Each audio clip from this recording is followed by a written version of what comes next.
नमस्कार दोस्तों, आपका मेरे चैनल करंट अफेयर में स्वागत है। देश दुनिया की नई नई घटनाओं से परिचित कराना ही मेरा उद्देश्य है। आज का टॉपिक बहुत ही इंटरेस्टिंग होने वाला है क्योंकि हम बात करने वाले हैं भारत देश में बने हुए नए संसद के विषय में। जी हाँ दोस्तों, भारत का एक नया संसद भवन। जब हम इस संसद भवन के बारे में सोचते हैं तो ढेरों सवाल हमारे दिमाग में आते हैं। यह संसद भवन किस आकृति का होगा? यह कहाँ पर स्थापित किया जाएगा? क्या यह पुराने वाले संसद की जगह होगा या कुछ नई जगह पर होगा? यह कितने किलोमीटर में फैला होगा और इसे बनाने में कुल लागत कितनी आएगी? और इस संसद भवन की क्या विशेषता होगी जो इसे पुराने वाले संसद भवन से अलग करती होगी? और नया संसद भवन क्यों बनाया जा रहा है? इस प्रकार के ढेरों सवाल हमारे दिमाग में आते हैं जब हम इस संसद भवन की नई बनने वाली इमारत के बारे में सोचते हैं। आप सबके ढेरों सवालों का उत्तर ही मैंने अपनी वीडियो के माध्यम से देने का प्रयास किया है। तो अपने सभी सवालों का उत्तर जानने के लिए मेरी वीडियो को अंत तक देखना ना भूलें। अपना टॉपिक शुरू करने से पहले हम बढ़ते हैं आज के सवाल की तरफ।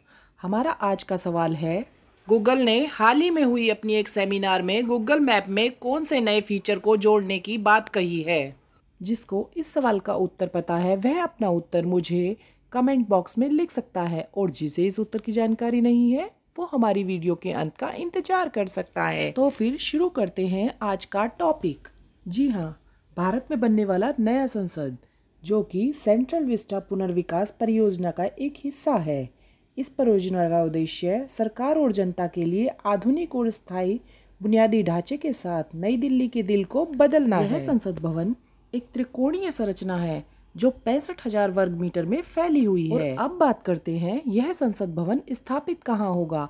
तो आप लोगों की जानकारी के लिए मैं बताना चाहूंगी, जो 1927 में अंग्रेजों द्वारा एक गोलाकार भवन बनाया गया था संसद का, उसकी जगह यह अब संसद ले लेगा। अब बात करते हैं इस संसद भवन में कितने लोगों के बैठने की क्षमता होगी। आप लोगों की जानकारी के लिए मैं यहाँ बताना चाहूंगी कि इसमें लोकसभा यानी हमारी संसद के निचले सदन के लिए 888 सीटें होंगी, और राज्यसभा जो कि हमारा उच्च सदन माना जाता है उसके लिए 384 सीटों तक की व्यवस्था की गई है। दोनों ही सदनों में भारत के राष्ट्रीय प्रतीकों के आधार पर थीम को रखा जाएगा। लोकसभा में थीम के लिए मोर को निश्चित किया गया है, और राज्यसभा में हमारा जो थीम होगा वो है कमल का फूल। और अब बात करते हैं इस संसद भवन में और क्या नया हमें देखने को मिल सकता है। नए संसद भवन में एक भव्य संविधान हॉल होगा, और उसमें एक अत्याधुनिक पुस्तकालय होगा, पुनर्विकसित कार्यालय होगा, समिति कक्ष होगी, संसद सदस्यों के लिए एक लॉन्च का भी निर्माण किया जाएगा। यह संसद भवन आधुनिक तकनीक और सुरक्षा सुविधाओं के साथ साथ सौर पैनल से, वर्षा जल संचयन और अपशिष्ट प्रबंधन प्रणाली से लैस होगा। इसमें हरित सुविधाएं भी देखने को मिलेंगी। हरित सुविधाओं से मेरा मतलब वहाँ चारों तरफ आपको हरियाली भी देखने के लिए मिलेगी। इस नए संसद भवन का निर्माण दिसंबर 2020 में शुरू हो गया था और अगस्त 2022 तक पूरा होने की संभावना थी, और इस संसद भवन की कुल लागत 971 करोड़ के करीब बताई जा रही है। तो यह तो बात हुई इसमें लगने वाली कुल लागत की। तो दोस्तों अब बात करते हैं कि नए संसद भवन बनाने की आवश्यकता क्यों महसूस हुई। तो आपके जो लोगों की जानकारी के लिए मैं बता दूं, जो पुराना भवन था वह काफी पुराना हो चुका था। पुराना संसद भवन 93 साल पुराना हो गया था। उसमें आधुनिक सुविधाओं का अभाव था, और संसद के सांसदों की संख्या बढ़ जाने के कारण वहां बैठने में दिक्कत महसूस की जा रही थी, क्योंकि वहां बैठने के लिए स्थान की कमी काफी लंबे समय से महसूस की जा रही थी। अब बात करते हैं इस संसद भवन में हमें नया क्या देखने को मिलेगा। तो नया यहाँ पर यह है कि जैसे आपने देखा होगा पहले जब भी संसद की कोई संयुक्त बैठक होती थी तो वह पुराने भवन के सेंट्रल हॉल में होती थी, लेकिन इसमें यह नया देखने को मिलेगा आपको कि इसमें जो बैठक होगी वह लोकसभा के सदन में होगी। अब आप लोगों के दिमाग में एक सवाल यह आ रहा होगा कि जब नया संसद भवन बन जाएगा तो पुराने संसद भवन का क्या होगा।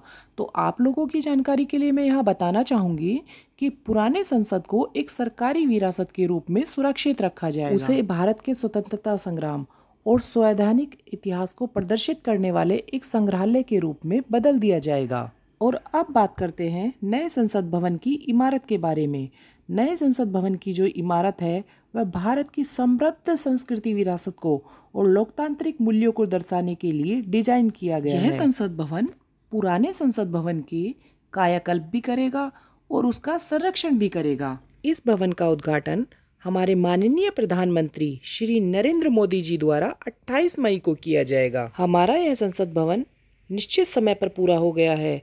यह एक आत्मनिर्भर भारत का एक शानदार नमूना है। उम्मीद तो यहाँ तक जताई जा रही है कि जुलाई के तीसरे सप्ताह में शुरू होने वाले संसद का जो मानसून सत्र शुरू होता है उसकी कार्यवाही इस भवन में ही शुरू की जाएगी। हालांकि इस बारे में अभी कोई आधिकारिक जानकारी नहीं दी गई है। राष्ट्रपति भवन से इंडिया गेट तक जो 3 किलोमीटर की सड़क है उसका नवीनीकरण भी इस प्रोजेक्ट के अंतर्गत किया जाएगा। एक सामान्य केंद्रीय सचिवालय व प्रधानमंत्री आवास व कार्यालय का निर्माण भी इसी प्रोजेक्ट का हिस्सा है। उम्मीद करती हूँ कि आपके सभी सवालों का जवाब मेरी वीडियो के माध्यम से आप सबको मिल गया होगा। आप मेरे द्वारा दी गई जानकारी आप लोगों को कैसी लगी, कृपया मुझे कमेंट बॉक्स में लिखना ना भूलें। और अब बढ़ते हैं आज के सवाल की तरफ। हमारा आज का सवाल था, हाल ही में गूगल ने अपने सेमिनार में गूगल मैप के कौन से नए फीचर की घोषणा की है। गूगल के सेमिनार में गूगल के CEO सुंदर पिचाई द्वारा यह घोषणा की गई है कि गूगल में अब एक इमर्सिव व्यू नाम का फीचर डाला जाएगा जो हमें ट्रैफिक की जानकारी देगा। अब गूगल में जो नया फीचर जोड़ा गया था पहले स्ट्रीट व्यू, उससे तो आप लोग परिचित ही हैं। यह स्ट्रीट व्यू की तरह ही होगा।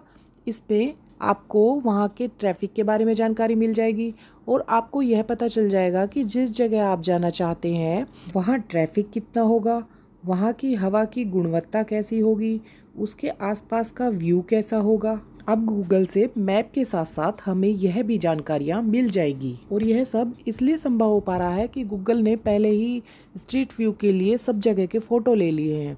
अब उन फ़ोटो के आधार पर और ज़्यादा अपनी टेक्निक को डेवलप करते हुए अब वह हमें वहाँ के ट्रैफिक की भी जानकारी दे दिया करेगा। इसके लिए उन्होंने कंप्यूटर विज़न और आर्टिफिशियल इंटेलिजेंस का यूज़ किया है। अभी शुरुआत में साल के अंत तक यह अमेरिका के केवल 15 शहरों में शुरू किया जा रहा है, लेकिन बाद में यह हो सकता है और देशों में भी आ जाए। मेरी वीडियो में अंत तक बने रहने के लिए बहुत बहुत धन्यवाद। मेरे चैनल को लाइक, शेयर और सब्सक्राइब करना ना भूलें। धन्यवाद।